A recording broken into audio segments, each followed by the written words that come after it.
My name is Graeme Foreman. I'm the performance psychologist and lifestyle coach at Durham University. And first of all, I'd like to say congratulations on watching this video. This is your anti-doping education video, which means that you are now at competition framework that you could actually be tested. And what we're going to do today is to cover what that means to you and what does that mean in terms of anti-doping rule violations and how we can mitigate some of that risk. So the first thing which is really important for you guys to be aware of is there is something called the prohibited list. The prohibited list comes from WADA, which is the World Anti-Doping Agency. Now their job is to make sure that that prohibited list has all of the information on anything that is prohibited during competition, but also out of competition framework as well. And I'll talk to you a little bit about that as we go along.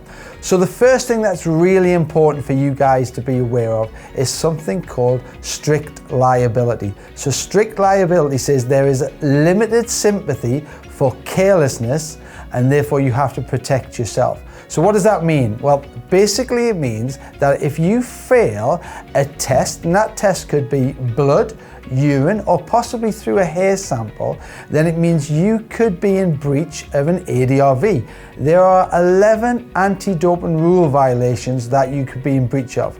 What that basically means is that if you fail a test, you could receive a 2, a 4, or potentially a lifetime ban within your sport. Now, not only is that playing, but also potentially coaching as well and being involved in sport. So we just need to make sure you protect yourself. So this little video is not about telling you what you can't do, but it's hopefully giving you the education that will allow you to make smarter, better decisions and mitigate some of that risk. So the first thing I wanted to talk about is something called Global Draw. Now, Global Draw, or Global DRO, is where you will go to check your medications. Now, checking your medications is super important because what we're saying is that if you need to take any medication, then what we don't want you to do is to be ill because you're worried about taking it and then failing a test. If you need to take medication, then first of all, take it. You need to go to your GP and ask for the medication, and then you can check that to make sure that that is okay to take in competition. So the first thing that you can do is go to Global DRO, and we're going to show you how to do that.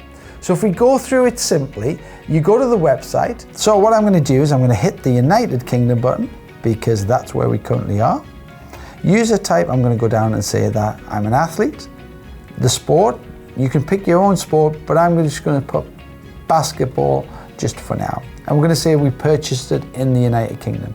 Now we're going to test for Sudafed because Sudafed is something that if you've got a cold, you might pick up on any shelf in any pharmacy or with any supermarket. So we're going to put in Sudafed, and what we're going to look for is congestion relief, which is right there. And then I'm going to just click on it. And we're going to have a look, and as you can see there's some really important bits of information. First of all, it says that it is not prohibited in competition or out of competition. So this allows me to then say that this is okay, I can take this. And there's a lot of clues on this website. So if there's anything in red, I would say stay clear of this medication and look for something different. As we scroll down, it will give us a variety of other information about what's involved in terms of the ingredients. But there's a few things that I want you guys to make sure that you're aware of. One is your unique reference number that you should take at least some kind of reference of. And also it gives us the search date, the time and the date that we search for it. Just in case anything happens, you've got that as a reference. If we scroll back up to the top, then you can see there we can view it as a PDF and you can send it to yourself and put it in your own folder, or you can contact UKAD for any further guidance. If it's red, don't take it. If it's green, it's acceptable. If you're then concerned, then you need to go and have a word with your GP to see if there's any other medication that you can take that is not prohibited. I'm just going to give you a quick example of what you would see if your medicine is prohibited. So now we're going to check for Sudafed decongested, and we're going to just check to see what that looks like. And there it is there. And now you can see that this Sudafed is actually banned in competition.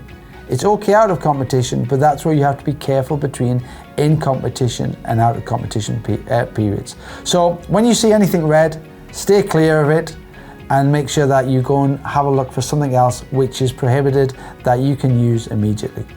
Now, if you're concerned that your medication is banned and there's no other medication that you can check or take, then it's worthwhile going back to your GP or going back to the team doctor and see if there's anything else that you can take, that you need to take, that's going to help your health, but actually is not going to be banned.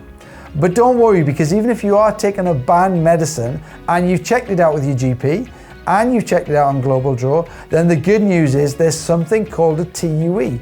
A TUE is a therapeutic use exemption that allows you to still take that medicine even if it's banned and still compete.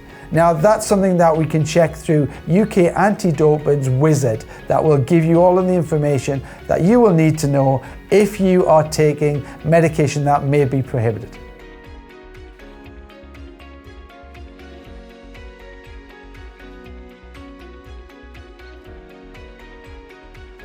So that's medicine. So the next really important thing that I wanted you guys to think about today is supplements. Now, supplements is a really tough one in order to have the conversation about, because if you think about supplements, then you can probably get them at your local coffee shop.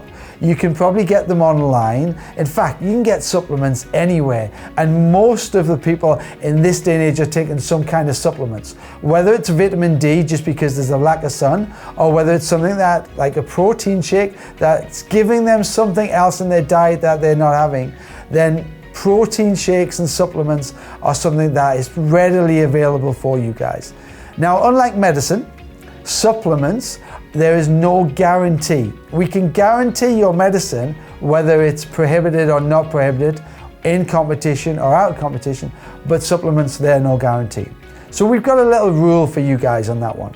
The first rule is assess the need. Do I really need to take this supplement? Is it because I'm having poor sleep?